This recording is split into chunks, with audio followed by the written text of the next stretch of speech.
पिता ने बताई बेटों को रिश्तों की कीमत। पिता के सामने उसके दोनों बेटे पिता की प्रॉपर्टी के लिए लड़ने लगे।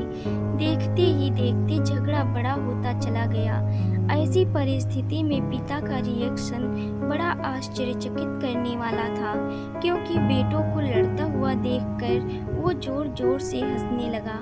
दोनों बेटों का ध्यान जब अपने पिता पर गया तो उन्हें लगा शायद सदमे से उनका बाप पागल हो गया है। दोनों ही बेटे बाप के पास दौड़ कर आए। बेटों ने अपने बाप से पूछा कि वह क्यों बेवजह हंस रहे हैं। उनके सामने उनके दोनों बेटे आपस में झगड़ा करते देखकर भी वह कैसे हंस सकते हैं। पिता ने मुस्कुराते हुए कहा, मैं इसलिए हंस रहा हूँ क्योंकि तुम दोनों बड़ी तुच्छ चीज़ों के लिए लड़ रहे हो। मेरे पास तो यहाँ से भी कई ज़्यादा कीमती प्रॉपर्टी अपने गांव में है। अगर तुम दोनों चाहो तो मैं तुम्हें वह प्रॉपर्टी दिखा सकता हूँ। दोनों बेटों की आंखों में चमक आ गई। उन्होंने कहा वो जरूर देखना चाहेंगे।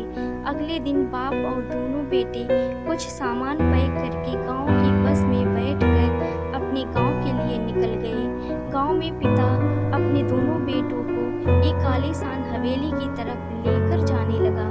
वह जैसे जैसे उस हवेली के करीब पहुंचते गए तो उन्हें हवेली का असली रूप नजर आने लगा, जो अब खंडहर में तब्दील हो चुकी थी।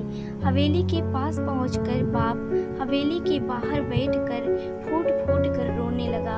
अब बाप को इस तरह रोता देखकर बेटों ने उसे चुप कराने की कोशिश की और पूछा कि वह क्यों रो रहे हैं। बाप ने कहा कि बरसों पहले मैंने इसी हवेली को पाने के लिए अपने भाई से झगड़ा किया था। भाई का दिल बड़ा था, उसने मुझे यह हवेली दे दी, लेकिन फिर वह मुझसे कभी नहीं मिला।